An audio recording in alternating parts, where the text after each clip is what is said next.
কিভাবে ইফেক্টিভ রমাদান আমরা স্পেন্ড করতে পারি এই বিষয়ে ইনশাআল্লাহ তাআলা সংক্ষিপ্ত আলোচনা পেশ করার চেষ্টা করব ইনশাআল্লাহ তাআলা। ওয়া মা তাওফীকি ইল্লা বিল্লাহ আলাইহি তাওয়াক্কালতু ওয়া ইলাইহি উনীব। ইফেক্টিভ রমাদান প্রত্যেকের ভাগ্যে নসিব হয় না। আমরা প্রথমে শুরু করব এখান থেকে যে আল্লাহ রাব্বুল আলামিন রমাদান সংক্রান্ত পবিত্র কোরআনুল কারীম এবং হাদিসের মধ্যে কি কথা বলেছেন এর কিছু মৌলিক কথা দিয়ে, এরপরে ইনশাআল্লাহ আমরা আস্তে আস্তে কিভাবে এই রমাদানকে ইফেক্টিভ করা যায় এর প্র্যাকটিক্যাল কিছু কথা শেয়ার করার চেষ্টা করব ইনশাআল্লাহ তাআলা। আমরা দোয়া করছি আল্লাহ পাক যে কথাগুলো আমি বলবো ইনশাআল্লাহ তাআলা সেগুলোর উপরে প্রথমে আমাকে আমল করার তৌফিক দান করুন, অতঃপর আপনাদের সবাইকে আমল করার তৌফিক দান করুন, আমিন। আমরা শুরুতে আল্লাহর শুকরিয়া আদায় করছি যে আল্লাহ পাক আমাদেরকে রমাদানের দ্বার প্রান্তে উপস্থিত করেছেন, এবং আমরা দোয়া করছি শুরুতেই আল্লাহ পাক যেন আমাদেরকে সুস্থ শরীরে রমাদানে পৌঁছে দেন এবং পুরো রমাদান রাসূলুল্লাহ সাল্লাল্লাহু আলাইহি ওয়াসাল্লামের দেখানো পদ্ধতিতে অতিবাহিত করার তৌফিক দান করেন, আমিন। আল্লাহ রাব্বুল আলামিন পবিত্র কোরআনুল কারীমে সূরাতুল বাকারার মধ্যে বলেছেন, বা'দা আউযু বিল্লাহি মিনাশ শাইতানির রাজীম, কুতিবা আলাইকুমুস সিয়াম কামা কুতিবা আলাল লাযীনা মিন ক্বাবলিকুম লাআল্লাকুম তাত্তাকুন। এই আয়াতের সবচেয়ে শেষ অংশের দিকে খেয়াল রাখতে হবে, লাআল্লাকুম তাত্তাকুন। কুতিবা আলাইকুমুস সিয়াম, তোমাদের প্রতি সিয়ামকে ফরজ করা হয়েছে, কামা কুতিবা আলাল লাযীনা মিন ক্বাবলিকুম, ঠিক যেভাবে তোমাদের পূর্ববর্তীদের উপরেও সাওমকে ফরজ করা হয়েছিল। লাআল্লাকুম তাত্তাকুন, উদ্দেশ্য হচ্ছে যাতে করে তোমরা তাকওয়া অর্জন করতে পারো বা তাকওয়া অবলম্বন করতে পারো। রমাদান এবং সাওমের মূল উদ্দেশ্য হচ্ছে তাকওয়া। এই শব্দটার দিকে আমরা খেয়াল রাখব, এরপরে আমরা সামনে যাব ইনশাআল্লাহ। আল্লাহ রাব্বুল আলামিন রাসূলুল্লাহ সাল্লাল্লাহু আলাইহি ওয়াসাল্লামকে দীর্ঘ 23 বছরে জাহেলি মক্কাকে একটা সোনালী মক্কায় পরিণত করার মিশনে পাঠিয়েছিলেন। আমরা দেখি যে তিনি প্রথম 13 বছর মক্কায় কাটিয়েছেন, পরের 10 বছর মদিনায়। এই 23 বছরের মধ্যে আল্লাহ রাব্বুল আলামিন একটা কিতাবের মধ্য দিয়ে পুরো সমাজটাকে পরিবর্তন করেছেন। এই কিতাবটাও রমাদান মাসেই নাজিল হয়েছে। এটাই পরের আয়াতেও বলা আছে, শাহরু রমাদান আল্লাযী উনজিলা ফীহিল কুরআন। নাজিল হয়েছে রমাদান মাসে লাইলাতুল কদরে। এটা রমাদান মাসের মাহাত্ম্য। নাজিল হওয়ার সাথে সাথেই কিন্তু রমাদানের সাওম ফরজ করা হয়নি। রমাদানের সাওম ফরজ করা হয়েছে 2য় হিজরিতে। একটু লক্ষ্য করলে দেখব আমরা 2য় হিজরিতে 3টা বড় বড় ঘটনা ঘটেছে, 3টা পরিবর্তন। আমি এখান থেকে শুরু করছি আলোচনা আর কি, যে আমরা 2য় হিজরির দিকে গেলে দেখব সেখানে 3টা বড় বড় পরিবর্তন এসেছে ইসলামের ইতিহাসে। 23 বছর সময় নবী সাল্লাল্লাহু আলাইহি ওয়াসাল্লামকে দেয়া হয়েছে ইসলাম প্রতিষ্ঠার জন্যে। 13 বছর মক্কায়, 10 বছর মদিনায়। কোরআনুল কারীমের মধ্য দিয়ে সমাজ পরিবর্তন হয়েছে। আর এই কোরআনুল কারীম রমাদান মাসে নাজিল হয়েছে লাইলাতুল কদরে। আল্লাহ পাক সেটাই বলছেন, এটাই সেই মাস যেই মাসে রমাদান, যেই মাসে কোরআন নাজিল করা হয়েছে। রমাদান মাসের সবচেয়ে বড় মাহাত্ম্য হচ্ছে কোরআন নাজিল হওয়া। যখন কোরআন নাজিল হয়েছে তখন কিন্তু রমাদানের সাওম ফরজ করা হয়নি। 2য় হিজরিতে গিয়ে হিজরত করার পরে 3টা ঘটনা ঘটেছে স্পেশাল। প্রথম কয়েক মাস আমরা বাইতুল মাকদাসের দিকে মুখ করে সালাত পড়তাম, বা বাইতুল মাকদিস যে যেভাবেই বলুক না কেন, প্রথম কয়েক মাস আমরা সেদিকে মুখ করে সালাত পড়তাম। সেখানে মুসলিমরা ছিল, আনসার মুহাজির সাহাবীরা ছিলেন, ইহুদিরাও ছিল। আমরা কিন্তু তাদের নবীকে অস্বীকার করিনি, বরং তারা ছোট ইস্যুতে, সামান্য ইস্যুতেই তারা কিন্তু আমাদের নবীকে অস্বীকার করেছে। যদিও বা তাদের কিতাবের মধ্যে আমাদের নবীর নাম আহমদ লেখা ছিল। বারংবার যখন তারা ইসলামের বিরোধিতা করছিল, ইসলামের সাথে গাদ্দারি করছিল, কুফরি করছিল, আল্লাহ রাব্বুল আলামিন তখন কেবলাটা পরিবর্তন করে দেন। এটা প্রথম ঘটনা। কেবলা পরিবর্তন, একই সাথে রমাদানের সাওম ফরজ করা এবং একই বছর বদরের যুদ্ধ হওয়া, এই 3টা ঘটনা ঘটেছে ব্যাক টু ব্যাক। এখানে রমাদান কি দিয়েছে আমাদেরকে? রমাদান মুসলিমদেরকে শক্তি দিয়েছে। আসলে কিসের মাধ্যমে? ওই লাআল্লাকুম তাত্তাকুনের মাধ্যমে। এই তাকওয়া অবলম্বন করার মধ্য দিয়েই মুসলিমরা স্বতন্ত্র জাতি হিসেবে আত্মপ্রকাশ করেছে দ্বিতীয় হিজরিতে। এর আগ পর্যন্ত আমরা তাদের কিবলা ফলো করছিলাম, কিন্তু দ্বিতীয় হিজরিতে গিয়ে আমরা তাদের কিবলা ফলো করছি না। কিবলা চেঞ্জ করেছি মানে আমরা আমাদের মুখ ফিরিয়ে নিয়েছি। নতুন ডাইরেকশন, নতুন প্রজন্ম, নতুন উম্মাহ, নতুন একটা শক্তি সারা বিশ্বের বুকে মাথা তুলে দাঁড়ালো। ঠিক সেই বছরই বদরের যুদ্ধ হয়েছে এবং রমাদানের সওমও ফরজ করা হয়েছে। সওম রেখে সাহাবায়ে কেরাম রাদিয়াল্লাহু আনহুম বদরের মাঠে গিয়েছিলেন। তো এই ঘটনাটার দিকে আমি প্রথমে ফোকাস করতে যাচ্ছি এই কারণে, সওম আমাদেরকে শক্তি দিবে। লাআল্লাকুম তাত্তাকুন অর্জন করতে পারলে সওম আমাদেরকে শক্তি দিবে। এই শক্তিটা শারীরিক না, এই শক্তিটা ঈমানের শক্তি। সওমের প্রথম উদ্দেশ্য ছিল শক্তি দেওয়া, একটা পাওয়ার দেওয়া।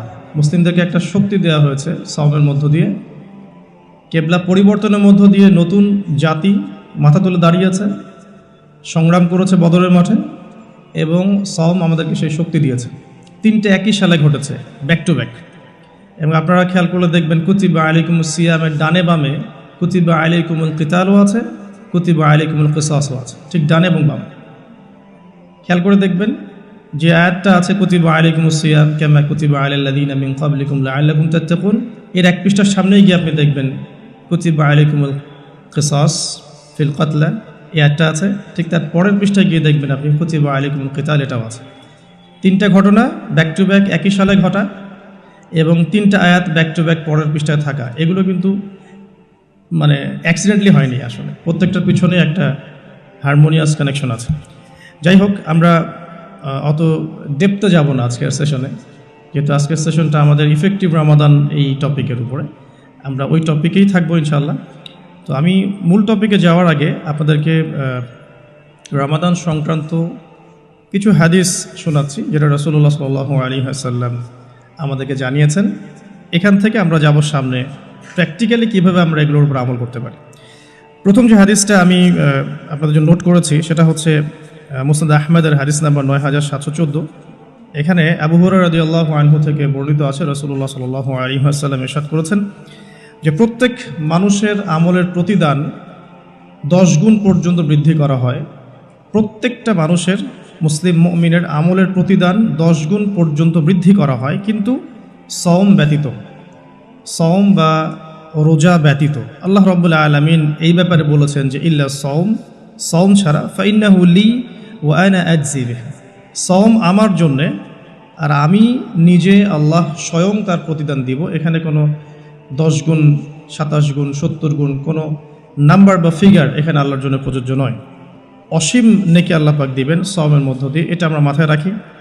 দ্বিতীয় একটা হাদিস আমি কোট করেছি, যেটা আমি আগেও বলেছিলাম একটা মাহফিলে, যে রাসূলুল্লাহ সাল্লাল্লাহু আলাইহি ওয়াসাল্লাম 3টা সিঁড়িতে উঠে 3বার আমিন বলেছিলেন। তার প্রথম সিঁড়িতে তিনি বলেছেন সেই ব্যক্তির জন্য ধ্বংস যে ব্যক্তি রমাদান মাস পেয়েছে কিন্তু রমাদান মাসকে পেয়েও তার গুনাহ মাফ করাতে পারে নাই, তিনি বলেছেন আমিন। দ্বিতীয় সিঁড়িতে তিনি বলেছিলেন সেই ব্যক্তির জন্য ধ্বংস যে ব্যক্তি বৃদ্ধ পিতামাতাকে পেয়েছে কিন্তু পিতামাতার খেদমত করে জান্নাত লাভ করতে পারেনি, তার জন্য ধ্বংস। তৃতীয় সিঁড়িতে তিনি বলেছিলেন সেই ব্যক্তির জন্য ধ্বংস যে ব্যক্তির সামনে নবী সাল্লাল্লাহু আলাইহি ওয়াসাল্লামের নাম উচ্চারিত হয়েছে কিন্তু নাম শুনেও সে দরুদ পাঠ করেনি, সাল্লাল্লাহু আলাইহি ওয়াসাল্লাম এই কথাটা বলে নাই। একটা হাদিস আমি কোট করেছি আপনাদের জন্য, মুসনাদ বাজ্জারের হাদিস নাম্বার 1039। আল্লাহ রাব্বুল আলামিন নিজের উপর অবধারিত করেছেন, এভাবে হাদিসটা এসেছে যে আবু মুসা আশআরী রাদিয়াল্লাহু আনহু থেকে বর্ণিত, রাসূলুল্লাহ সাল্লাল্লাহু আলাইহি ওয়াসাল্লাম বলেছেন আল্লাহ পাক নিজের উপর অবধারিত করে নিয়েছেন যে যে ব্যক্তি আল্লাহর সন্তুষ্টির জন্যে গরমের সময় সওম রাখবে, গ্রীষ্মকালে সওম রাখবে, পিপাসার্ত থাকবে, আল্লাহ রাব্বুল আলামিন কিয়ামতের দিন, তৃষ্ণার দিন তাকে পানি পান করাবেন ইনশাআল্লাহ তাআলা। এরপর একটা হাদিস আছে যেটা হচ্ছে জান্নাতের দরজার ওয়াদা। রাসূলুল্লাহ সাল্লাল্লাহু আলাইহি ওয়াসাল্লাম ইরশাদ করেছেন জান্নাতে একটা স্পেশাল দরজা আছে যার নাম রাইয়ান। কিয়ামতের দিন শুধুমাত্র এই দরজা দিয়ে রোজাদারদেরকেই প্রবেশ করানো হবে। যখন তারা প্রবেশ করবে এই দরজা বন্ধ করে দেওয়া হবে, তাদের পরবর্তীতে এই দরজা দিয়ে কেউ প্রবেশ করতে পারবে না। হাদিসটা সহিহ বুখারীর মধ্যে এসেছে, মুসলিমে এসেছে 1152 নম্বর হাদিস। আরও কিছু হাদিস আমরা পড়ে সামনে যাচ্ছি। নবী করিম সাল্লাল্লাহু আলাইহি ওয়াসাল্লাম ইরশাদ করেছেন যে সওম এবং কোরআন, আমি আবারও বলছি, রমাদান মাসে কোরআন নাজিল হয়েছে।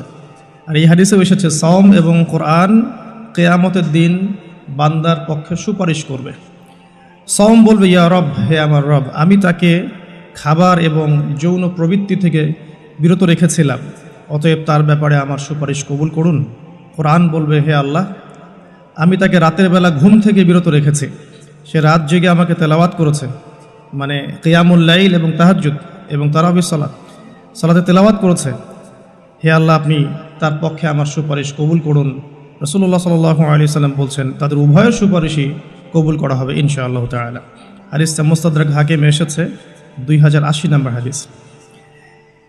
আরেকটা বিখ্যাত হাদিস যেটা আপনারা সবাই জানেন, যে মান সামা রমাদান ঈমানান ওয়া ইহতিসাবান গুফিরা লাহু মা তাকদ্দামা মিন যামবিহি, যে ব্যক্তি ঈমানের সাথে সওয়াবের আশায় রমাদান মাসের সবগুলো সওম রাখবে, ঈমানের সাথে সওয়াবের আশায় রমাদান মাসের সবগুলো সওম রাখবে, রাসূল সাল্লাল্লাহু আলাইহি ওয়াসাল্লাম বলেছেন গুফিরা লাহু মা তাকদ্দামা মিন যামবিহি, তার পূর্বের জীবনের সমস্ত গুনাহ আল্লাহ পাক মাফ করে দেবেন ইনশাআল্লাহ।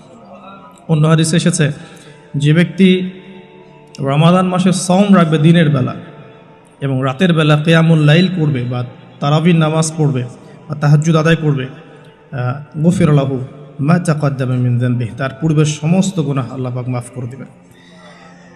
রোজাদারের আনন্দের মুহূর্ত সম্পর্কে হাদিসে এসেছে যে আবু হুরায়রা রাদিয়াল্লাহু আনহু থেকে বর্ণিত আছে, নবী করিম সাল্লাল্লাহু আলাইহি ওয়াসাল্লাম বলেছেন যে রোজাদারের জন্য দুটা আনন্দের মুহূর্ত আছে যখন সে আনন্দিত হবে। তার প্রথমটা হচ্ছে যখন সে ইফতার করে এবং দ্বিতীয়টা হচ্ছে যখন সে তার রবের সাথে সাক্ষাৎ করবে, মিলিত হবে।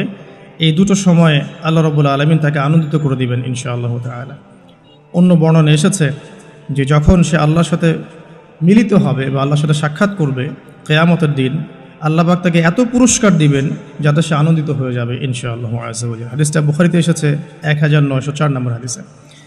আরেকটা হাদিস কোট করেছি আমি, সেটা হচ্ছে হযরত আব্দুল্লাহ বিন আমর রাদিয়াল্লাহু আনহু থেকে বর্ণিত আছে, রাসূলুল্লাহ সাল্লাল্লাহু আলাইহি ওয়াসাল্লাম ইরশাদ করেছেন যে ইফতার করার সময় যখন সায়েম ব্যক্তি ইফতার করবে, ইফতার করার সময় সে যেন দোয়া করে, ইফতার করার সময় সে যেন দোয়া করে, কারণ তখনকার দোয়া ফেরত দেয়া হয় না, অর্থাৎ দোয়া কবুল হবে রোজাদারের ইনশাআল্লাহ আযজা ওয়া জাল্লা।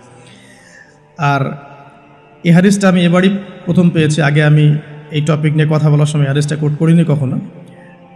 আমার কাছে মনে হলো যে হাদিসটা শেয়ার করা দরকার।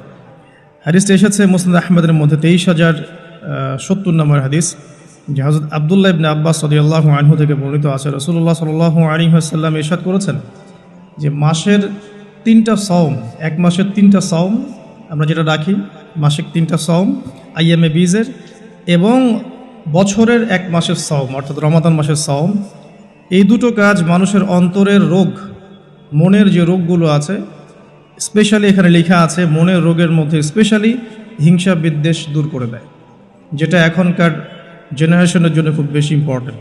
কারণ আমরা এই বিষয়টাই দেখি, শয়তান যেন হিংসা বিদ্বেষ মুসলিমদের কাছেই বিক্রি করেছে, ব্যাপারটা এখন এমনটাই দেখা যাচ্ছে। আল্লাহ পাক আমাদেরকে বোঝার তৌফিক দান করুন, আমিন। এবং সবশেষে আবু উমামা রাদিয়াল্লাহু আনহু থেকে বর্ণিত আছে যে তিনি বলছেন যে আমি রাসূল সাল্লাল্লাহু আলাইহি ওয়াসাল্লামকে গিয়ে বললাম যে ইয়া রাসূলুল্লাহ সাল্লাল্লাহু আলাইহি ওয়াসাল্লাম, আমাকে এমন একটা কাজের কথা বলে দিন যেই কাজটা করলে আমি নাজাত পেয়ে যাব বা আমি জান্নাতে চলে যাব ইনশাআল্লাহ, আমি পুরস্কার পাবো ইনশাআল্লাহ, জাহান্নাম থেকে বাঁচবো। নবী করিম সাল্লাল্লাহু আলাইহি ওয়াসাল্লাম বললেন তুমি সওম রাখো, কেননা এর চেয়ে তুলনীয় কোনো আমল নেই। তিনি বলছেন আমি আবারও জিজ্ঞাসা করলাম আর কি করবো ইয়া রাসূলুল্লাহ, তিনি বললেন তুমি সওম রাখো, এর সমতুল্য কিছু নেই।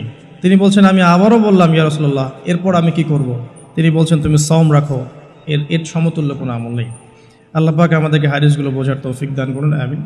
এই হাদিসগুলো আপনারা আগেও শুনেছেন, তবে আমি ফজিলত থেকে শুরু করলাম এই কারণে যে আমরা এগুলোর সামারি যদি মাথায় নেই তাহলে বিষয়টা এমন দাঁড়াচ্ছে যে রমাদান মাস কোরআন নাজিলের মাস, যে মাসটা মুসলিমদেরকে তাকওয়া দিবে, শক্তি দিবে, ঈমানের শক্তি, যার ফলশ্রুতিতে মুসলিমরা ইনশাআল্লাহ আল্লাহ পাকের জমিনে আল্লাহ পাকের দিনটা প্রতিষ্ঠা করতে পারবে, নিজের ব্যক্তি জীবনে পারবে, পরিবারে পারবে, আস্তে আস্তে সমাজে আল্লাহ পাক সামর্থ্য দিলে আরও বড় পরিসরে। এর জন্য যে তাকওয়ার দরকার, যে শক্তির দরকার, এবং যে কিতাবের দরকার, তিনটা বিষয় রমাদান মাসের সাথে সম্পৃক্ত। এর ফজিলত সম্পর্কে আমরা জানলাম যে আমরা যদি আল্লাহর সন্তুষ্টির জন্য এই পুরো মাস সওম রাখি, ঈমানের সাথে আল্লাহ পাক পূর্বের সমস্ত গুনাহ মাফ করে দিবেন। আমরা জানলাম রোজাদারের মুখের গন্ধ আল্লাহর কাছে মিশক আম্বরের চেয়ে বেশি প্রিয়। আমরা জেনেছি এই মাসে কোরআন নাজিল হয়েছে। আমরা জেনেছি রোজাদারদেরকে রাইয়ান নামক দরজায় প্রবেশ করানো হবে। নবী করিম সাল্লাল্লাহু আলাইহি ওয়াসাল্লাম স্পেশালি নসিহত করছেন, তুমি সওম রাখো, এর চেয়ে সমতুল্য কোনো আমল নেই। এটা আমাদের হিংসা বিদ্বেষও দূর করবে। এরকম অসীম ফজিলতপূর্ণ এই মাসে কিভাবে আমরা এটাকে ইফেক্টিভ রমাদান হিসেবে কাটাতে পারি, এটাই চ্যালেঞ্জ। এবং আমার টপিকটা এটাই। আমি এতক্ষণ যে কথাগুলো বলেছি এগুলো শুধু ভূমিকা। আমি মূল জায়গায় এখন যাচ্ছি যে কিভাবে আপনি এবং আমি রমাদান মাসের এই পুরো সময়টাকে ইফেক্টিভলি কাজে লাগাতে পারবো, যাতে করে এই উদ্দেশ্যগুলো অ্যাচিভ করা যায়। উদ্দেশ্যগুলো মাথায় রাখবো। ওই ব্যক্তি হতভাগা যে ব্যক্তি রমাদান মাসকে পেয়েছে কিন্তু গুনাহ মাফ করাতে পারে না, এই হাদিসটা মাথায় রাখবো। আর ফজিলতের হাদিসগুলো মাথায় রাখবো। কিয়ামুল লাইলের ফজিলত, রমাদানের সওম রাখার ফজিলত, রাইয়ান নামক দরজা, জান্নাতের উঁচু মাকাম, আল্লাহর কাছে সুপারিশ করা, এগুলো মাথায় রাখছি। মূল উদ্দেশ্য হচ্ছে ইফেক্টিভলি রমাদানকে কাটানো, যাতে করে তাকওয়া অবলম্বন করা যায়, তাকওয়া অর্জন করা যায়। অনেকেই শুনেছি তাকওয়া, আল্লাহ ভীতি, আল্লাহর নিষেধকৃত বস্তুগুলো থেকে দূরে থাকা, কিন্তু অর্জন করার মাধ্যমগুলো কি, কোন কোন কাজগুলোর মধ্য দিয়ে অর্জন করা যায়, এটা কিন্তু আমরা খুব একটা আলোচনা করি না।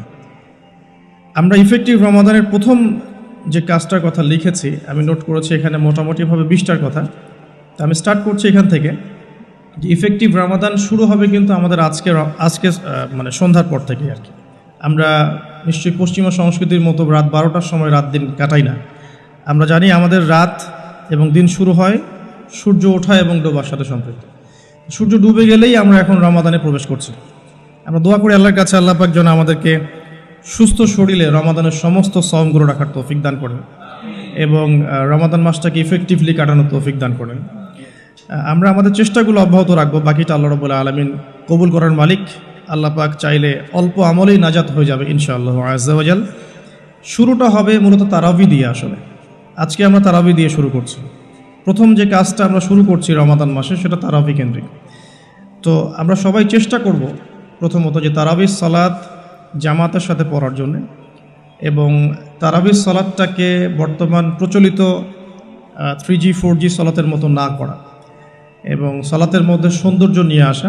আমরা যেটা করি রমাদান মাসে ফেসবুক, ইউটিউবিং বা লেকচারগুলো সবখানে একটা বিষয় কমন উঠে আসে, সেটা হচ্ছে 8 রাকাত না 20 রাকাত, যেটা নিয়ে আমি কোনো কথা কখনোই বলবো না ইনশাআল্লাহ। অ্যাটলিস্ট আমার পক্ষ থেকে এরকম কোনো কথা আপনারা শুনবেন না।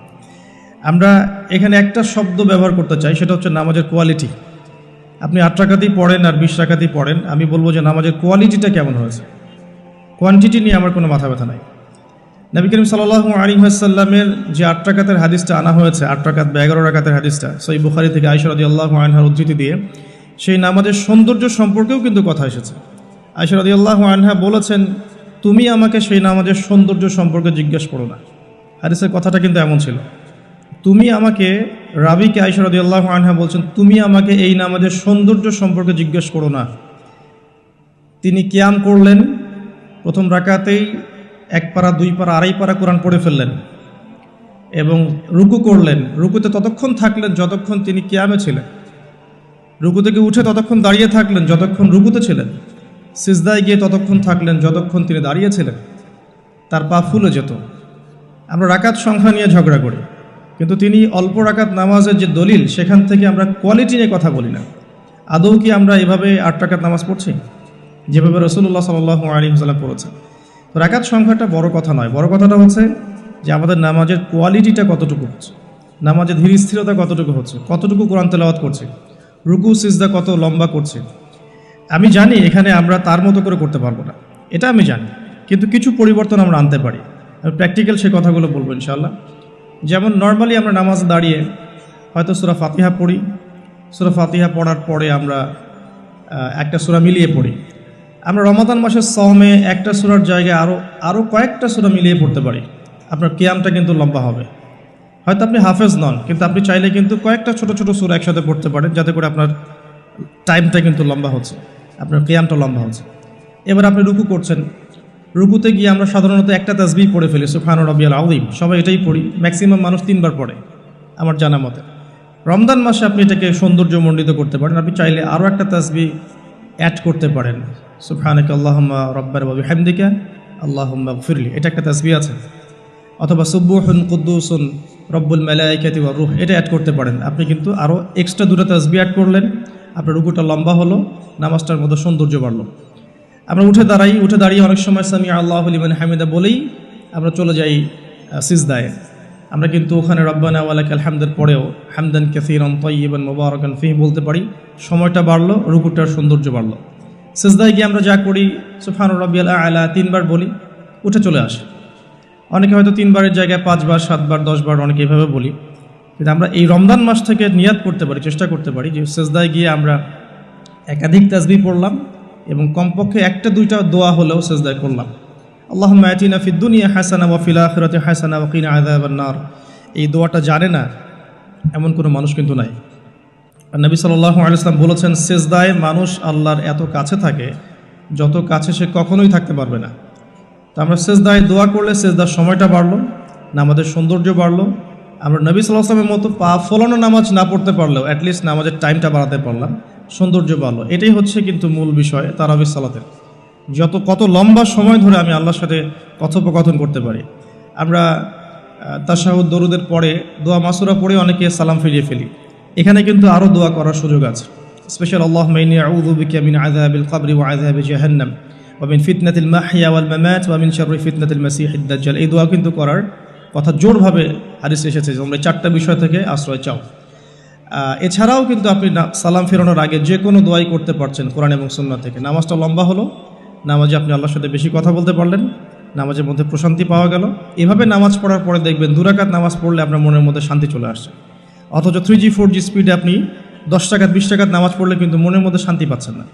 মূল বিষয়টা কিন্তু এই জায়গায়। তো প্রথমে স্টার্টটা হবে আমাদের তারাবি থেকে আজকে। আর তারাবির সলাৎ যে ইমাম পড়াবেন, আমি অবশ্যই রিকোয়েস্ট করব তিনি যেন খতমই পড়ান। রমজান মাসে যদি কোরআন খতম না দিই তাহলে আমরা কোন মাসে কোরআন খতম দেব? এবং খতম দিতে হবে বলেই যে খুব জোরে তেলাওয়াত করতে হবে 5G স্পিডে, যাতে কেরাত কি করা হচ্ছে ইমাম সাহেবও বুঝতে পারছেন না, মুক্তাদিও বুঝছেন না। এখানে নামাজে কোরআনের হকটা ঠিকমতো আদায় হয় না। একটু ধীর স্থিরভাবে পড়া যেতে পারে। আমরা হয়তো প্রত্যেকটা আয়াতের শেষে ওয়াকফ করতে পারছি না, যেটা নবী সাল্লাল্লাহু আলাইহি ওয়াসাল্লামের সুন্নাহ ছিল।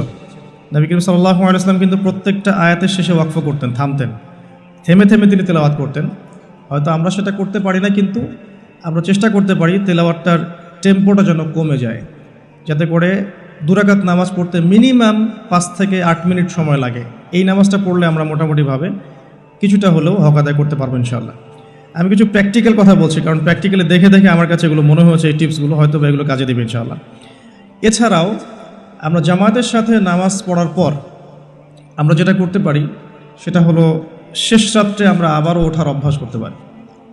আমরা যদি আর্লি ঘুমিয়ে যাই, এবং রমাদান মাসে আমাদের এটা অভ্যাস করতে হবে, আমরা যেন আর্লি ঘুমাই।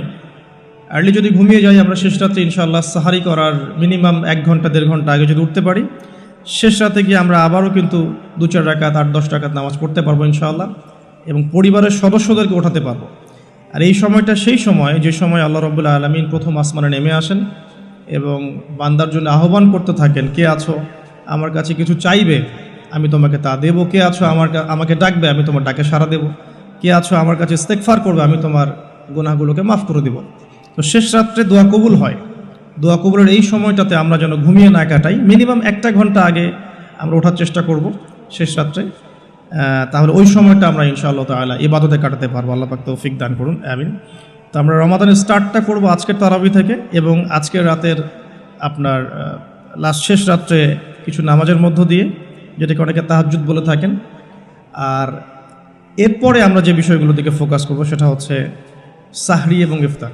যেহেতু আমরা শুরু করছি তারাবি দিয়ে, তারপর ঘুমাচ্ছি, ঘুম থেকে উঠে আবার তাহাজ্জুদে উঠছি, তাহাজ্জুদের নামাজ পড়ার পর আমরা কিন্তু সাহরি করব। সাহরি আর ইফতার দুটাকে আমি একসাথে লিখেছি এই কারণে, এই দুটার মূল মেসেজ একটাই।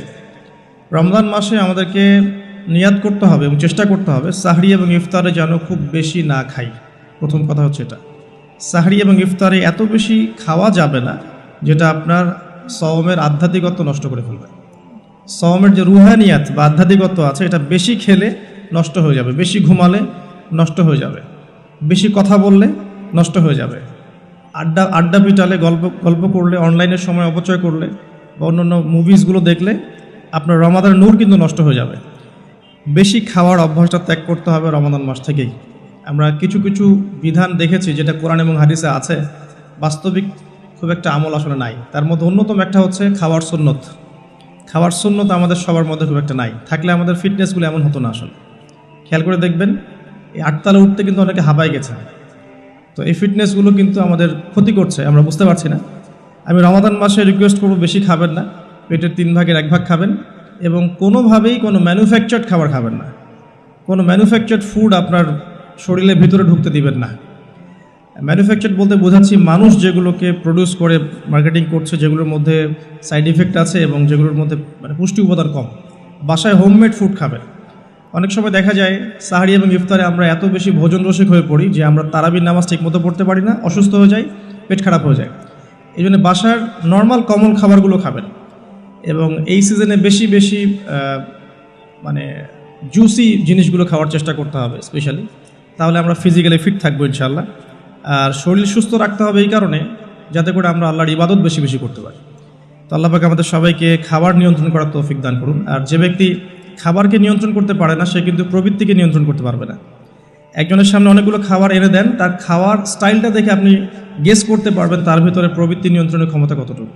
তার খাবারের স্টাইলটা দেখবেন কীভাবে সে খাচ্ছে, সে কি গোগ্রাসে খাচ্ছে নাকি রিল্যাক্সে খাচ্ছে, খাবার দেখে কি তার মধ্যে মানে লোলুপতা প্রকাশ পাচ্ছে, তাহলে বুঝবেন সে ব্যক্তি প্রবৃত্তিকে নিয়ন্ত্রণ করতে পারবে না। এই বিষয়টা খেয়াল রাখবেন। আমরা খাবার যত বেশি প্রডিউস করব তত বেশি আমাদের মা বোনদেরকে রান্না করে থাকতে হবে, এতে করে তাদেরও রোজার যে মাহাত্ম্য এবং রোজার যে রুহানিয়াত তারাও হারাবে, সময়ের অপচয় হবে, তাদের প্রতি ওয়ান কাইন্ড অফ জুলুম করা হবে। যদি 2-3টা আইটেমে আমার খাবার হয়ে যায়, 10টা আইটেম করার কোনো প্রয়োজন নাই। সো ম্যানুফ্যাকচার্ড খাবার আমরা বাদ দিব, ম্যানুফ্যাকচার্ড ড্রিঙ্কস বাদ দিব এবং হোমমেড খাবারগুলো থেকে অভ্যস্ত হবে ইনশাআল্লাহ। আল্লাহ পাক তৌফিক দান করুন, আমিন। এবং রমাদান মাসে আমরা যেগুলো করার নিয়াত করছি এগুলোকে সারা বছর কিন্তু ধরে রাখতে হবে আর কি। আল্লাহ রাব্বুল আলামিন আমাদেরকে তৌফিক এনায়েত করুন, আমিন। তো তারাবি, তাহাজ্জুদ এবং খাবারের পরে ইফতারের কথাটা একটু অ্যাড করে দিই যে ইফতারে এত বেশি খাবেন না যাতে করে তারাবির নামাজটা আপনি পড়তে না পারেন। ইফতারে নবী সাল্লাল্লাহু আলাইহি ওয়াসাল্লাম যে খাবারগুলো খেতেন সেই সুন্নাহ সম্মত খাবারগুলো খাওয়ার চেষ্টা করবেন ইনশাআল্লাহ। আল্লাহ পাক তৌফিক দান করুন। এরপরে আমি যে কয়েকটা পয়েন্টস লিখেছি তার মধ্যে একটা হচ্ছে যে রমাদান মাসে সওম রাখা অবস্থায় প্রথম কাজ আমাদের 5 ওয়াক্ত সালাত জামাতে পড়া। সারা বছর কি করেছি তো এই রমাদান মাস থেকে নিয়াত করতে হবে যে 5 ওয়াক্ত সালাত যেন জামাত না ছুটে যায়। এটা যারা লোকাল তাদের জন্য খুব প্রযোজ্য, যারা মুসাফির তাদের হয়তো ছুটতে পারে।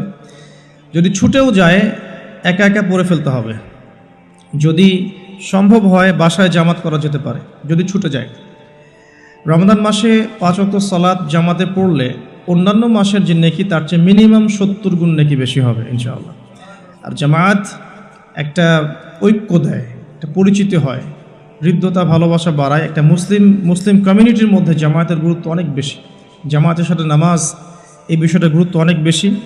আমরা রমজান মাসে অ্যাটলিস্ট এই মাসে অভ্যস্ত হই যাতে করে আমাদের রমাদানের 5 ওয়াক্ত সালাত জামাতটা ছুটে না যায়। আল্লাহ পাক তৌফিক দান করুন, আমিন। স্পেশালি ফজরের সালাত এবং এশার সালাত এই দুটো জামাত যেন কোনোভাবেই না ছুটে যায়। আল্লাহ পাক আমাদেরকে তৌফিক এনায়েত করুন, আমিন। ফরজগুলো আদায়ের পাশাপাশি এরপরে আমি নোট করেছি রমাদান মাসে ডেইলি 12 রাকাত সুন্নাহ আদায় করার চেষ্টা করা উচিত। আমরা অনেক সময় দেখা যায় ফরজ নামাজগুলো পড়ি, সুন্নত নামাজগুলো তো অনেক সময় গাফিলতি হয়ে যায়, মিস হয়ে যায়। রমজান মাসে ফরজকে যতটা গুরুত্ব দিচ্ছি সুন্নাহকেও ততটা গুরুত্ব দেওয়া উচিত, কারণ এই মাসে একটা নফল আপনাকে সুন্নার নেকি দিয়ে দিবে, একটা সুন্নাহ আপনাকে ফরজের নেকি দিয়ে দিবে ইনশাআল্লাহ। তো 12 রাকাত সুন্নাহ এই কারণে বলেছি কারণ এটা সহজ সাধ্য এবং সবাই করতে পারবে ইনশাআল্লাহ। ফজরের আগের 2 রাকাত সুন্নাহ, জোহরের পূর্বে 4 পরে 2, এশার পরে 2 আর মাগরিবের পরে 2, এই যে মোট 12 রাকাত সুন্নাহ। নবী সাল্লাল্লাহু আলাইহি ওয়াসাল্লাম বলেছেন যে ব্যক্তি এই 12 রাকাত সুন্নাহ আদায় করবে প্রতিদিন তার জন্য জান্নাতে একটা করে ঘর নির্মাণ করা হবে ইনশাআল্লাহ তাআলা। তো রমাদান মাসে আমরা এই সুযোগটা নষ্ট করব না। আল্লাহ পাক আমাদেরকে তৌফিক এনায়েত করুন, আমিন।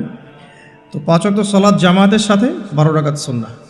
আমরা কিন্তু প্রতিটা কাজ করছি কি উদ্দেশ্যে? ওই যে শেষের অংশটুকু লাআল্লাকুম তাত্তাকুন, এই যে তারাবি, আমার এই তাহাজ্জুদ, আমার এই কম খাওয়া, আমার এই কম কথা বলা, কম মেলামেশা করা মানুষের সাথে, আমার হালাল স্ত্রীকে ছেড়ে দেয়া, খাবার পানি ছেড়ে দেয়া, 5 ওয়াক্ত নামাজ জামাতে পড়া, ডেইলি 12 রাকাত সুন্নাহ আদায় করা, এগুলোর উদ্দেশ্য কি? আমার উদ্দেশ্যটা কিন্তু ওইটা, লাআল্লাকুম তাত্তাকুন, যাতে করে আমি শক্তি অর্জন করতে পারি, যেই শক্তি দিয়ে আমি ইসলামের বিজয় অর্জন করতে পারবো। উদ্দেশ্য কিন্তু আমাদের এইটা। এগুলো জাস্ট কাজ এবং মাধ্যম। সামনে যাচ্ছি, রমাদান মাসে আমরা বেশি বেশি দোয়া করার চেষ্টা করবো ইনশাআল্লাহ। কারণ সওম রেখে বেশি বেশি দোয়া করতে উৎসাহিত করা হয়েছে, কারণ 3 ব্যক্তির দোয়া ফেরত দেওয়া হয় না। একজন মুসাফির, যে ব্যক্তি সফরের মধ্যে আছে, আল্লাহর কাছে দোয়া করলেই দোয়া কবুল হবে ইনশাআল্লাহ। একজন ব্যক্তি যে পিতা বা মাতা হয়েছে, তার সন্তানের জন্য দোয়া করলে দোয়া কবুল হবে ইনশাআল্লাহ। আরেকজন হচ্ছে সে ব্যক্তি, যে ব্যক্তি রমাদান মাসে বা অন্য যে কোনো সময় রোজা রেখেছে, সওম রেখেছে, সওমরত অবস্থায় তার দোয়াকে ফেরত দেওয়া হবে না। আর স্পেশালি সে যদি ইফতার করতে থাকে, সেই সময়ের দোয়াকে তার ফেরত দেওয়া হবে না ইনশাআল্লাহ। তো আমরা বেশি বেশি দোয়া করবো রমাদান মাসে ইনশাআল্লাহ আজ্জা ওয়া জাল। আমি দোয়ার জন্য একটা বই সাজেস্ট করছি, সেটা হচ্ছে হিসনুল মুসলিম। এই বইটার মধ্যে প্রচুর দোয়া দেয়া আছে এবং অথেন্টিক সবগুলোই মাশাআল্লাহ। শেষের দিকে কিছু ঝাড়ফুঁক অংশ আছে। কারো যদি চোখ লাগা বা বদনজর বা জিন ঘটিত সমস্যা থাকে বা তাবিজ কবজ জনিত কোনো সমস্যা থাকে, এগুলো ট্রুথ, এগুলো সত্য, এগুলো কোনো আনসাইন্টিফিক বিষয় নয়। আর কোনো কিছু আনসাইন্টিফিক হলেই যে ইসলামিক হবে না, এমনও নয় বিষয়টা। তো হিসনুল মুসলিম বইটা আপনারা কালেক্ট করতে পারেন। সেখানে প্রথম অংশ আছে দোয়া এবং জিকির অধ্যায়, এবং শেষের অংশটা আছে ঝাড়ফুঁক অধ্যায়। আপনারা মিনিমাম প্রথম অংশটুকু মুখস্থ করে ফেলতে পারেন। আর দোয়া করার সময় জায়গাগুলো বুঝে দোয়া করতে হবে, যে কখন কিভাবে দোয়া করলে দোয়াগুলো কবুল হবে। প্রথম কথা হচ্ছে যে দোয়া করার আগে আল্লাহ পাকের প্রশংসা করতে হবে, আল্লাহর হামদ প্রশংসা করতে হবে। সূরা ফাতিহা পড়ে নিতে পারেন একবার। দোয়া করার শুরুতে আপনি দরুদ পড়বেন, দরুদের ফলে দোয়া কবুল হয়। দরুদ না পড়লে দোয়াটা আসমানে গিয়ে ঝুলে থাকে, উঠিয়ে নেওয়া হয় না। যখন দরুদ পড়া হবে তখন দোয়াটা উঠিয়ে নেওয়া হবে। দোয়া করার কিছু টেকনিক আছে, যে কিভাবে কি দোয়া করলে কবুল হবে, কখন দোয়া করলে কবুল হবে, এগুলো বুঝে দোয়া করতে হবে। অনেকেই বলে দোয়া করেই যাচ্ছে, কবুল হচ্ছে না। কিছু বিষয় আছে হয়তো এই কারণে হচ্ছে না, হয়তো বা আল্লাহ পাক চাচ্ছেন এটা আপনার জন্য পরে পাওয়া উত্তম, সেই জন্য আপনি এখন পাচ্ছেন না। হয়তো বা আল্লাহ পাক আপনাকে পরকালে দিবেন বলে জমা রেখেছেন, হয়তো এই জন্যে পাচ্ছেন না। অথবা হয়তো আপনার আকীদায় শিরক আছে, হয়তো এই জন্য হচ্ছে না। হয়তো বা আমলে বেদায়াত আছে, এই কারণে হচ্ছে না। অথবা আপনার রিজিকে কোনো হারাম কিছু আছে, মেবি এই কারণে আপনার দোয়া কবুল হচ্ছে না। অথবা আপনি তাড়াহুড়া করছেন। তাড়াহুড়ার ব্যাখ্যায় নবী সাল্লাল্লাহু আলাইহি ওয়াসাল্লাম বলেছেন যে মানুষ বলে আমি দোয়া করেই গেলাম, আমার দোয়া কবুল হলো না। তো আমরা জেনে নিব যে কোন কোন জায়গায় কিভাবে দোয়া করলে দোয়া কবুল হবে। এই বইটার মধ্যে সবই দেয়া আছে, হিসনুল মুসলিম বইটার মধ্যে। তারপর আমি বলছি আমার ব্যক্তিগত ইলম থেকে কিছু কথা, সেটা হলো দোয়া করার আগে অবশ্যই আল্লাহর প্রশংসা করবেন, অ্যাটলিস্ট একবার আলহামদুলিল্লাহ বলে হাত তুলবেন। তারপরে আপনি নবী সাল্লাল্লাহু আলাইহি ওয়াসাল্লামের কাছে উপরে একবার দরুদ পড়বেন। আগে আল্লাহর প্রশংসা, তারপরে দরুদ। এরপরে আপনি নিজের পাপের ক্ষমা চাবেন। আগে আপনি পাপ করেন বা না করেন, আগে বলবেন রব্বিক ফিরলি, আল্লাহ আমাকে মাফ করে দাও, পাপ করেন বা না করেন। এটা সুলাইমান আলাইহিস সালামের সেই দোয়া থেকে আমি শিক্ষা নিয়েছি। সুলাইমান আলাইহিস সালাম যে বিখ্যাত দোয়ায় বলেছিলেন যে আল্লাহ আমাকে এমন মুলক এবং রাজত্ব দান করুন, যে মুলক আর রাজত্ব আপনি কাউকে কখনো দেননি। এই দোয়ার শুরুতে তিনি বলেছেন রব্বিক ফিরলি, আল্লাহ আমাকে মাফ করুন। তো এটা আদব, দোয়ার আদব হচ্ছে আগে নিজের ক্ষমা চাওয়া, আল্লাহর কাছে নিজের ভুলের ক্ষমা চাওয়া, তারপরে দোয়া করা। হামসানা, দরুদ, এরপরে আপনি ক্ষমা চাবেন। এবার আপনি দোয়াগুলো করবেন আপনার মন থেকে। আরবি দোয়া জানা থাকলে আরবিতে দোয়া করবেন, কারণ আপনি আপনার রবের সাথে আরবি দিয়ে কথা বলবেন, এর চেয়ে আসলে গর্বের কি হতে পারে? আরবি ভাষা কেন শিখব, কি দরকার আছে? এটা কি সাম্প্রদায়িকতা? আল্লাহ রাব্বুল আলামিনের আল্লাহ পাক যে ভাষায় কোরআন নাজিল করেছেন, আল্লাহ পাক যে ভাষায় কথা বলেছেন কোরআনে, সেই ভাষায় আমি আল্লাহর সাথে কথা বলছি, এর চেয়ে গর্বের কি আছে আমার জন্য? আরবি কেন শিখছি, কেন শিখব? এই ভাষা দিয়ে আমি আল্লাহর সাথে কথা বলব। জান্নাতে এই ভাষা চলবে, কোরআনে এই ভাষায় নাজিল হয়েছে, কবরে এই ভাষায় প্রশ্ন করা হবে, তা আমি কেন এই ভাষায় আল্লাহর সাথে কথা বলবো না?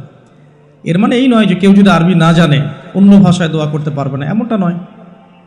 অবশ্যই কেউ যদি আরবি না জানে, বেসিক দোয়াগুলো না জানে, সে বাংলাতে দোয়া করতে পারে, কোনো সমস্যা নেই।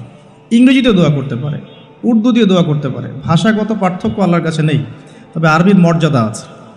আর এটা আমার কাছে গর্বের বিষয় মনে হয় যে আমি আরবি দিয়ে আমার রবের সাথে কথা বলতে পারছি, আমি আরবি দিয়ে কথা বলছি। এবং আরবি দিয়ে দোয়ার ক্ষেত্রে আপনি এত ভালো করে মনের ভাব প্রকাশ করতে পারবেন অল্প শব্দে, যেটা হয়তো অন্য কোনো জায়গায় সম্ভব নয়। এরপরেও আমি বলবো যে মাতৃভাষায় মানুষের মনের ভাব প্রকাশের ক্ষেত্রে সহজতা আছে। যদি কেউ আরবি না জানেন সেক্ষেত্রে মাতৃভাষাতেই বেশি বেশি দোয়া করবেন, চলতে ফিরতে দোয়া করবেন। নির্দিষ্ট সময়েই দোয়া করতে হবে এমন নয়, রোজা রেখে সারাটা দিন যখনই আপনার মন চাচ্ছে, মনের মধ্যে একটা কিছু চাহিদা আসছে, আপনি দোয়া করে ফেলবেন। নবী সাল্লাল্লাহু আলাইহি ওয়াসাল্লাম বলেছেন, যদি তোমাদের কারো জুতার ফিতাও ছিঁড়ে যায়, সে যেন সেই ফিতাটাও আল্লাহর কাছে চেয়ে নেয়। প্রতিটা বিষয় আল্লাহর সাথে শেয়ার করতে হবে। আল্লাহ, আমার চাকরির দরকার, আমার রিজিকের সমস্যা, আমার পারিবারিক সমস্যা, আমার ব্যবসার সমস্যা, আমার ইলম অর্জন করতে চাই, আল্লাহ আমাকে ইলম দান করো। আল্লাহ, আমি শারীরিকভাবে অসুস্থ। বিভিন্ন রকম সমস্যা আমরা জর্জরিত আছে। প্রত্যেক মানুষের কোনো না কোনো সমস্যা আছে। সমস্যা থাক বা না থাক, দোয়া করতেই থাকতে হবে। যে ব্যক্তি সুখের সময় বেশি বেশি দোয়া করে, আল্লাহ পাক দুঃখের সময় তার দোয়া বেশি কবুল করেন, এমনটা হাদিস এসেছে। যে ব্যক্তি সুখের সময় ভালো আছে, এখন আমার ফিজিক্যাল আমি ফিট, এখন আমি আল্লাহ পাকের অসীম নিয়ামতের মধ্যে আছি, বাড়ি গাড়ি টাকা করি, আত্মীয় স্বজন, স্ত্রী সন্তান সবই আছে, আমার কোনো কিছুর অভাব নাই। এরকম সুখের সময় যে ব্যক্তি বেশি বেশি দোয়া করবে, ইস্তেগফার করবে, ক্ষমা চাবে, আল্লাহ পাক দুঃখের সময় সেই বান্দার পাশে থাকবেন ইনশাআল্লাহ। আর সবচেয়ে বড় দুঃখের দিন তো কিয়ামতের দিন, আল্লাহ পাক সেদিন ইনশাআল্লাহ আমাদের সাথে থাকবেন ইনশাআল্লাহ তাআলা। দোয়ার আগে এই আদবগুলো মেনটেন করবেন। বাংলা ভাষায় দোয়া করেন যদি আরবি না জানেন, আর আরবি জানার দিকে আমি বেশি জোর দিচ্ছি, আরবি জানলে বেশি ভালো হয়। হিসনুল মুসলিম বইটা সাজেস্ট করলাম, এবং দোয়া করার কিছু টাইম আমি বলছি যে এই সময়গুলো আপনি বেশি বেশি দোয়া করতে পারেন। রোজা রেখে সারাদিন দোয়া করতে পারেন যে কোনো সময়, স্পেশালি নামাজের সেজদায় একটা সেজদাও যেন বাদ না যায় যেখানে আপনি কোনো দোয়া করেন নাই। অ্যাটলিস্ট আপনি কিন্তু সেজদায় তাসবিহ পড়েই বলতে পারেন, আল্লাহুম্মা আতিনা ফিদ দুনিয়া হাসানা ওয়া ফিল আখিরাতি হাসানা ওয়া কিনা আযাবান নার, আল্লাহুম্মা আইন্নি আলা যিকরিকা ওয়া শুকরিকা ওয়া হুসনি ইবাদাতিক। যে কোনো দোয়া, আল্লাহুম্মা আনতাস সালাম ওয়া মিনকাস সালাম ফাহাইয়িনা রাব্বিনা বিস সালাম, আল্লাহুম্মা ইন্নী আসআলুকাল হুদা ওয়াত তুকা ওয়াল আফাফা ওয়াল গিনা। কত দোয়া আছে।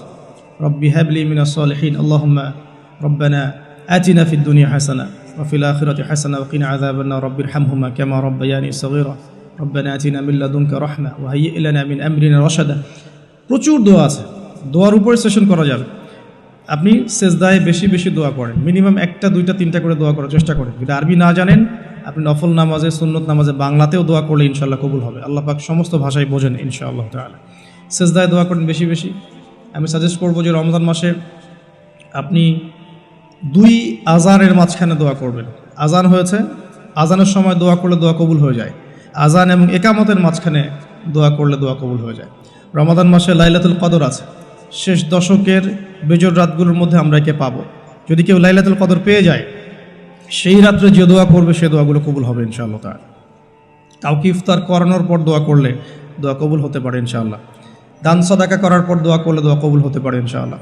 হয়তো বৃষ্টি হচ্ছে, আপনি বৃষ্টি দেখে দোয়া করলেন, দোয়া কবুল হবে ইনশাআল্লাহ।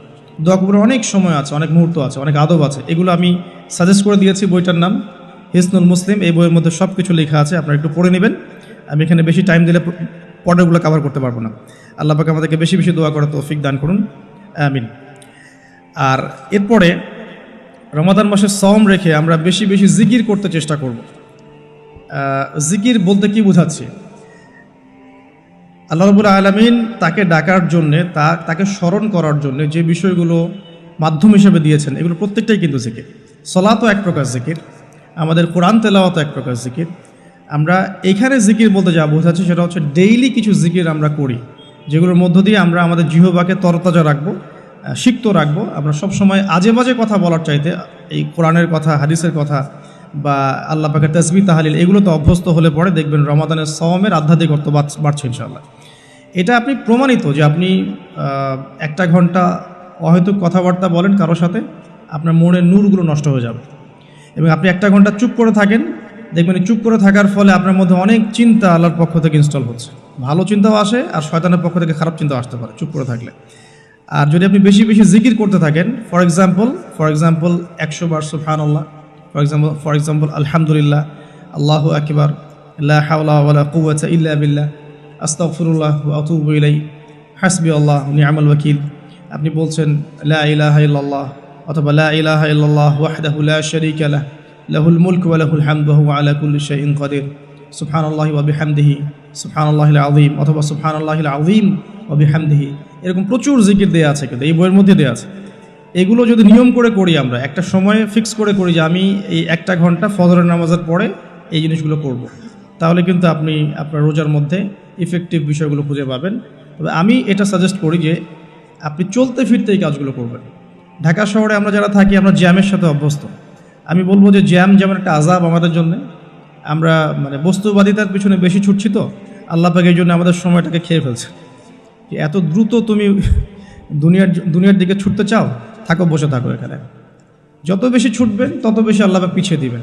দুনিয়ার দিকে আপনি যত বেশি ছুটবেন আপনাকে আল্লাহ পাক তত পিছিয়ে দিবেন। তবে মুমিনরা এটাকে নিয়ামত মনে করতে পারে। আপনি জ্যামে বসে এক পারা কোরআন তেলাওয়াত করতে পারবেন। আমি চেষ্টা করি, জ্যামে বসে আছেন আপনি এই তাসবিহ তাহলিলগুলো করতে পারেন। তাসবিহ একটা পকেটে রাখেন, আপনি বের করেন, জ্যামে বসে আছেন, 100 বার সুবহানাল্লাহ পড়তে আপনার 5 মিনিটও লাগবে না। 100 বার আলহামদুলিল্লাহ পড়তে পারেন বসে বসে, 100 বার আল্লাহু আকবার পড়তে পারেন, লা ইলাহা ইল্লাল্লাহ পড়তে পারেন, আস্তাগফিরুল্লাহ ওয়া আতুবু ইলাইহি 100 বার পড়তে পারেন, আল্লাহুম্মা সাল্লি আলা মুহাম্মাদ ওয়া সাল্লিম দরুদ পড়তে পারেন 100 বার। আপনি দেখবেন সময়টা কাজে লাগলো, আপনার কিন্তু সময়টা কাজে লাগলো, এবং আপনার মনের মধ্যে কিছু খারাপ চিন্তা চেতনা আসছিল, এটা দূর হয়ে গেল, মনটা শান্ত হলো, রিল্যাক্স থাকলেন, আল্লাহর নূর আসলো। এই কাজগুলোই একসাথে মিলে কিন্তু রোজাটাকে আপনার ইফেক্টিভ বানাবে। আর শুধুমাত্র না খেয়ে থাকাটা আপনাকে খুব একটা রুহানিয়াত দিবে না। আল্লাহ পাক আমাদেরকে বেশি বেশি জিকির করার তৌফিক দান করুন, আমিন। আমি তারপরে বলবো সম রেখে ইস্তেগফার করতে হবে বেশি বেশি। ইস্তেগফার মানে আস্তাগফিরুল্লাহ ওয়া আতুবু ইলাইহি, এবং শুধু মুখে বলা নয়, বরং আমি একটা পদ্ধতি অবলম্বন করার চেষ্টা করছি, আমার কাছে এটা ইফেক্টিভ মনে হয়েছে বলে শেয়ার করছি। সেটা হলো আমি চেষ্টা করছি যে আমার জীবনে যে পাপগুলো হয়েছে আমার দ্বারা, যেগুলো আমার মনে পড়ছে, বড় বড় পাপ আমার মনে পড়ছে, আপনি কিন্তু আপনার পাপ মনে করতে পারবেন আপনি যে আপনি কি কি পাপ করেছেন, বড় বড় পাপ কিছু, সবগুলো হয়তো পারবেন না, কিছু কিছু পারবেন। তো একটা খাতা আমি নোট করার চেষ্টা করছি যে আমার জীবনে মেজর কি কি বড় বড় পাপ হয়েছে বলে আমার কাছে মনে হচ্ছে। তো এরকম পাপ আপনি একটা লিস্ট করতে পারেন, এবং যখন একটা পাপের কথা মনে হবে, এই পাপ সংক্রান্ত বিষয়গুলো কিন্তু মাথায় চলে আসবে, ওখানে আমার কি ভুল ছিল আসলে, এবং সেই ভুলটা যেন আমার পরিবারবর্গ না করে, এবং সেই ভুলটা যেন আমার বাচ্চারা না করে। ঠিক আছে? তো আমরা মিউজিক শুনেছি, লিখেছি যে হ্যাঁ মিউজিক শুনেছি, হয়তো বসে বসে খেলা দেখেছি, তো এগুলো কাজ করেছে। রাস্তাঘাটে চলতে ফিরতে আমাদের নজর এদিক ওদিকে চলে গিয়েছে। এমন কেউ নাই এখন এই বিশ্বে বসবাস করে যারা কখনো অনলাইনে ঢুকে একটা মেয়ের নগ্ন ছবি চোখে পড়েনি। এমনটা হয়েছে। আমরা কিন্তু নোট আউট করতেই পারি আমাদের পাপগুলো কী কী হয়েছে। নোট আউটগুলো করলে আমরা যেটা করতে পারি, এই রমাদানে ইন্ডিভিজুয়ালি একটা একটা করে পাপের কথা মনে করে আল্লাহর কাছে মাফ চাইতে পারি। যদিও বা এভাবে বললেও হয়ে যায়, আল্লাহ আমার তুমি সমস্ত পাপ মাফ করে দাও, কিন্তু ইন্ডিভিজুয়ালি যখন বলবেন তখন আপনি ফিলটা পাবেন যে আমি ওই পাপটা করেছিলাম, এইটা ঠিক হয়নি, ওইটা ঠিক হয়নি। তখন ইনশাআল্লাহ তাআলা ইস্তেগফারটা পারফেক্ট হবে, এবং ইস্তেগফারের ভিতরে একটা প্রাণ আসবে ইনশাআল্লাহ। শুধু মুখে বলবো না যে আস্তাগফিরুল্লাহ ওয়া আতুবু ইলাইহি। তো আমি এটা চেষ্টা করছি লিখে ফেলার জন্য। তো এখানে দুটো বিষয় আসবে, একটা হচ্ছে আমার কিছু আল্লাহর সাথে জড়িত পাপ, এবং আল্লাহর সাথে জড়িত পাপগুলো কিন্তু মাফ পাওয়া খুব সহজ। মুখলেসভাবে তওবা করলেই আল্লাহ পাক মাফ করে দিবেন ইনশাআল্লাহ। এবং আল্লাহ রাব্বুল আলামিন এমনও বলেছেন যে আমি এই পাপগুলোকে নেকি দিয়ে পরিবর্তন করে দেব, এটা আল্লাহ পাক বলেছেন। আরেকটা বিষয় আছে, আল্লাহ পাকের কিছু হক নষ্ট করেছি, যেমন নামাজ, হয়তো একটা সময় নামাজ পড়ি নাই, একটা সময় রোজা রাখি নাই, একটা সময় দেখা গেছে কেউ জাকাত দেয় নাই ইত্যাদি। এগুলোর জন্যে দুটো অপশন, এখানেও দুটো অপশন। কিছু কিছু আলেম বলেছেন যে এর জন্যে খালেস তওবাই যথেষ্ট, এর কাফফারার দরকার নাই। আবার কিছু কিছু আলেম বলেছেন যে নামাজ যতগুলো কাজা হয়ে গেছে এগুলোকে হিসেব করে কাজা আদায় করে দেয়া। এরকম দুটো স্কুল অফ থট কিন্তু আছে, আমি এটা ঘাটাঘাটি করেছি। তবে আমি সবশেষ যার মতটাকে বেশি প্রাধান্য দিয়েছি এই পর্যন্ত, সেটা হচ্ছে আল্লামা তাকি উসমানী দামাত বারাকাত। তার বইয়ের মধ্যে তাসাউফ আত্মশুদ্ধি বইটার মধ্যে লেখা আছে যে এটা সবচেয়ে বেশি উত্তম হবে যদি কেউ তার জীবনের নামাজ এবং সওম এবং যাকাত এগুলোর হিসেব করে তওবা করার পরে আদায় করে দেওয়ার চেষ্টা করে। এবং ইনশাআল্লাহ আমি সে চেষ্টা করব, আপনারাও সে চেষ্টা করেন, এটা অনুরোধ করবো আর কি। এতে করে উনি এই কথাটা এই জন্য বলেছেন যে একজন মানুষ অমুসলিম ছিল, মুসলিম হয়েছে, তখন না হয় তার সমস্ত গুনাহ মাফ হয়ে যাবে, কিন্তু আমরা মুসলিম ছিলাম, 1 বছর 2 বছর নামাজ পড়েন নাই, এই গুনাহটা কীভাবে মানে কাফফারা না দিলে মাফ হতে পারে? উনার যুক্তি এটা। তো যদিও অনেক আলেম বলেছেন যে তওবা করলে মাফ হয়ে যাবে, আল্লাহ পাক মাফ করে দিবেন, বেশি বেশি নফল নামাজ পড়লে ঘাটতি পূরণ হয়ে যাবে, কিন্তু ফরজের ঘাটতিগুলো ফরজ দিয়ে আদায় করাটা উত্তম হবে বলে আমার মত। আল্লাহ পাক আমাদেরকে সাধ্যমতো করার তৌফিক দান করুন। আরেকটা অপশন আছে, রমজান মাসে উমরা করতে পারেন। রমজান মাসে যদি উমরা করতে পারেন বা সুযোগ হয়, আল্লাহ যদি তৌফিক দান করেন, সেখানে একটা সুবিধা আছে।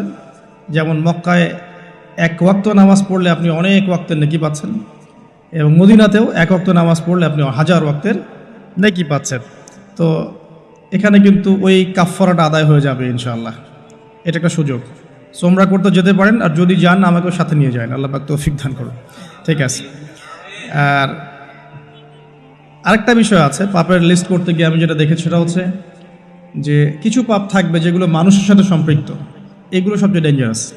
কিছু পাপ আছে আমাদের জীবনে যেটা মানুষের সাথে সম্পৃক্ত, যেমন আমি বা আপনি কারো গীবত করেছি, বা আমি বা আপনি কারো সম্মানহানি করেছি, বা আমি বা আপনি কাউকে অপবাদ দিয়েছি, বা কারো টাকা পয়সা লুটতরাজ করে খেয়ে ফেলেছি, বা কারো সম্পত্তি আত্মসাৎ করেছি, বা কারো প্রতি জুলুম করেছি। এক কথায় হাক্কুল ইবাদ, কোনো মানুষের হক নষ্ট করেছি। এই জায়গাটাতেই সমস্যা এবং ডেঞ্জারটা সবচেয়ে বেশি। এটাই সবচেয়ে বড় ভয়ের কারণ পরকালে জাহান্নামে যাওয়ার, আমার কাছে মনে হয়। কারণ যতগুলো পাপ আল্লাহর সাথে সম্পৃক্ত, আল্লাহ পাক এক কথাতেই মাফ করতে পারেন, কোনো সমস্যা নেই ইনশাআল্লাহ। কিন্তু মানুষের হকটা কিভাবে আদায় হবে? যতক্ষণ পর্যন্ত না তার হক তাকে ফিরিয়ে দিচ্ছি, যদি কারো অর্থ সম্পদ নষ্ট করে থাকি, তাকে ফিরিয়ে দেয়া অথবা তার পরিবারকে ফিরিয়ে দেয়া বা তার পক্ষ থেকে দান সদকা করা, এছাড়া কোনো অপশন দেখা যায় না। কাউকে গালি দিয়েছি, তার কাছ থেকে ক্ষমা নিয়ে নেওয়া অথবা তার জন্য দোয়া করা, এছাড়া কোনো অপশন দেখা যায় না। তো আমি একটা দোয়া আপনাকে শিখাই দিচ্ছি ইনশাআল্লাহ। আশা করা যায় এই দোয়ার বরকতে আল্লাহ পাক আপনাকে সুযোগ তৈরি করে দিবেন যাতে করে আপনি তার হক তাকে ফিরাই দিতে পারেন ইনশাআল্লাহ তাআলা। সেটা হলো আল্লাহুম্মা কফিনি বিহালালিকা আন হারামিক ওয়া আগনিনি বিফদলিকা আম্মান সিওয়াক। এই দোয়াটা যে বেশি বেশি করবে ইনশাআল্লাহ তাআলা, আলী রাদিয়াল্লাহু আনহু বলেছেন যে তার যদি পাহাড়ের সমান ঋণ থাকে, আল্লাহ পাক সেটাও পরিশোধ করার ব্যবস্থা করবেন ইনশাআল্লাহ। তো এটা ডেঞ্জারাস এই কারণে, যদি এগুলো আমরা দুনিয়াতে মিটিয়ে না যেতে পারি, তাহলে পরকালে এই ব্যক্তিরা আমাদের সামনে দাঁড়িয়ে থাকবে। সে আমাকে মিথ্যা অপবাদ দিয়েছে, সে আমার গীবত করেছে, সে আমার টাকা পয়সা নিয়ে দেয়নি, সে আমাকে গালি দিয়েছে, সে আমার উপর জুলুম করেছে। এরকম প্রচুর মানুষ কিন্তু কিয়ামতের মাঠে দাঁড়িয়ে থাকবে। এবং অনেক মানুষ কিয়ামতের মাঠে পাহাড়ের সমান নেকি নিয়ে উঠবে। ওঠার পরেও তাদের নেকি থেকে এই মানুষগুলোর হক আদায় করে দেওয়া হবে। যদি হক আদায় করতে গিয়ে নেকি শেষ হয়ে যায়, তখন এই মানুষগুলোর যে গুনাহ, এটা এই মানুষদের উপর চাপিয়ে দেওয়া হবে। এটা ডেঞ্জারাস। অনেক অনেক নেকির কাজ করেও পরকালে মিসকিন হওয়াটা নিতান্তই হতভাগ্য। আমরা চাই না আল্লাহ পাক এই কাতারে আমাদেরকে অন্তর্ভুক্ত করুন। একটু চিন্তা করে দেখেন, কেউ যদি কাউকে রেপ করে, তাহলে সে কত বড় সম্মানের ঋণগ্রস্ত হয়ে গেল, যেটা কখনো তার পক্ষে শোধ করা সম্ভব না। এই জিনিসটা যদি মাথায় থাকে, এই হাদিসটা যদি মাথায় থাকে যে কিয়ামতের মাঠে সবচেয়ে বড় মিসকিন তারা যারা অন্যের কাছে দায়বদ্ধ থাকবে, নামাজ রোজা হজ জাকাত সমস্ত নেকি নিয়ে ওঠার পরেও কারো হক নষ্ট করার দায়ে সে জাহান্নামে চলে যাবে ওদের গুনার ভার নিয়ে। এই জিনিসটা সবচেয়ে ডেঞ্জারাস। এই কারণেই আসলে কম কথা বলা উচিত এবং কম মানুষের সাথে মেশা উচিত, এবং মুখ বন্ধ রাখাই ভালো। বেশি না বলা, বেশি কিছু ভাবতে না যাওয়া, বেশি গেজ না করা। এবং অনলাইন এমন একটা প্ল্যাটফর্ম যেটা আমাদের এই সুযোগটা বাড়িয়ে দিয়েছে, যাতে করে আমরা নির্দ্বিধায় একে অপরের গীবত সমালোচনাকে একটা ট্রেডিশন মনে করছি, বাট এগুলোর বড় শাস্তি আমাদের জন্য অপেক্ষা করছে। আল্লাহ পাক এগুলো থেকে আমাদেরকে হেফাজত করুন, আমিন। মানুষের সাথে জড়িত পাপ থেকে আল্লাহ পাক আমাদেরকে বাঁচাক। আর যদি সম্ভব হয় রমজান মাসে আমভাবে ক্ষমা চেয়ে নেওয়া উচিত। যেমন পরিবারবর্গকে ডেকে বলা যেতে পারে যে আমার দ্বারা যদি তোমাদের কোনো হক নষ্ট হয়ে থাকে, তো তোমরা আমাকে মাফ করে দিও। ঠিক আছে। যদি একজন রাষ্ট্রের নেতা হয়ে থাকে, তার বলা উচিত সবার সামনে যে আমি আমার দায়িত্ব পালন করার চেষ্টা করেছি আমার সাধ্যমতো। যদি আমার দায়িত্ব পালনে কোনো রকম হক নষ্ট হয়ে থাকে তোমাদের কারো, আমার উপর কোনো অভিযোগ থেকে থাকে, আমাকে মাফ করে দিও। আমভাবে ক্ষমা চেয়ে নেওয়াটা ভালো হবে রমাদান মাস। কারণ এই মাস, ওই যে আমি একটা হাদিস বলছি, সেই ব্যক্তি হতভাগা যে ব্যক্তি এই মাস পেয়েছে কিন্তু নিজের গুনাহ মাফ করাতে পারলো না। আমার গুনাহ তো আমি আল্লাহর কাছে মাফ করালাম, কিন্তু মানুষের সাথে জড়িত হকটা কীভাবে মাফ করাবো, এই বিষয়টা বুঝতে হবে। আল্লাহ পাক আমাদেরকে ইস্তেগফার করার তৌফিক দান করুন রমজান মাসে, আমিন। এবং অন্যের হক পরিশোধ করে দেওয়ার তৌফিক দান করুন, আমিন। রমাদান মাসে ইফেক্টিভ রমাদানের জন্য নেক্সট টাইমে লিখেছি জাকাত, যে রমাদান মাসে যাদের জাকাত ফরজ হয়েছে জাকাতগুলোকে অবশ্যই দিয়ে দিবেন। আল্লাহ পাক তৌফিক দান করুন। এবং আমি বারবার একটা বিষয় টাচ দিয়েছি যে জাকাত ইসলামিক অর্থনীতির বেস। ইসলামিক ইকোনমিক্সের ভিত্তি হচ্ছে জাকাত কেন্দ্রিক। আপনারা আল্লামা তকি উসমানীর ইসলামিক ইকোনমিক্স সিরিজটা পড়তে পারেন। এখানে জাকাত সংক্রান্ত আলাদা কিতাবে আলাদা অধ্যায় রচনা করা আছে, কিভাবে জাকাত ইসলামিক মার্কেটের মধ্যে, অর্থনীতির মধ্যে টাকাকে সার্কুলেট করতে থাকে এবং কিভাবে ইসলামিক অর্থ ব্যবস্থা জাকাত কেন্দ্রিক সমাজের সাম্য নিয়ে আসে, এটা তিনি চমৎকারভাবে ব্যাখ্যা করেছেন। আমি এখানে বেশি সময় দিতে পারছি না আজকে। তো আমরা নিসাবটা সবাই তো জানি 2.5%। যাদের আগের জাকাত দেওয়া হয়নি সেগুলো হিসাব করতে পারেন। 1 বছর যদি ঘুরে যায় আপনার 2.5% জাকাত আসবে। যদি শস্য থাকে আপনার ওসর আসবে, শস্য ফসলের জমিতে ওসর আসবে। এছাড়াও একটা দান আসবে স্পেশাল, সেটা হচ্ছে সাদাকাতুল ফিতর, যেটা আপনারা ঈদের আগের রাতে দিয়ে থাকেন বা ঈদের পরেও অনেকে দিয়ে থাকেন। তো এটাও একসাথে কালেক্ট করে দেওয়া যায়। একটা সামাজিক সংগঠনের উদ্যোগেও হতে পারে, রাষ্ট্রের উদ্যোগেও হতে পারে, মসজিদের উদ্যোগে হতে পারে, মাদ্রাসার উদ্যোগে হতে পারে। এটাকে কালেক্ট করে এটাকে সুন্দর করে খাতে বিতরণ করাটা বেশি ভালো হবে। আল্লাহ পাক আমাদেরকে তৌফিক দান করুন, আমিন। আরেকটা পয়েন্ট লিখেছি, বেশি বেশি নফল দান সদকা করা। রমাদান মাসে বেশি বেশি করে নফল দান সদকা করার চেষ্টা করা যেতে পারে। আমরা একটা রেস্টুরেন্টে বসলেই কিন্তু 400-500 টাকা বিল তুলে ফেলি। হ্যাঁ, আমরা তো এমনও চা খেয়েছি যে চায়ের দাম 220 টাকা। এটা ঢাকাতেই পাওয়া যায় এয়ারপোর্টে, স্পেশাল চা 220 টাকা আর কি। মানে কখনো কখনো এমনও হয়, এমনও ডাকাতি হয় যে আমি এটাকে এভাবে ব্যাখ্যা করতে পারি যে ধরেন একজন মানুষ প্রচণ্ড ক্ষুধার্ত, এত বেশি ক্ষুধার্ত যে তাকে আপনি যা দিবেন তাই খেয়ে ফেলবে। একজন ব্যক্তি 7 দিন কিছুই খায়নি, সে কোনো অন্যের সংস্থান তার ছিল না, 7 দিন কিছুই খায়নি, সে প্রচণ্ড ক্ষুধার্ত। এখন আমি তার সামনে 1 প্লেট ভাত নিয়ে গিয়ে বলছি যে এই 1 প্লেট ভাতের দাম হচ্ছে 3000 টাকা, তুই খাইলে খা, না খাইলে যা। এখন আপনি বলেন, যে ব্যক্তি এভাবে তার রিজিক অন্বেষণ করছে, এর রিজিক কি হালাল না হারাম? এগুলোই চলছে।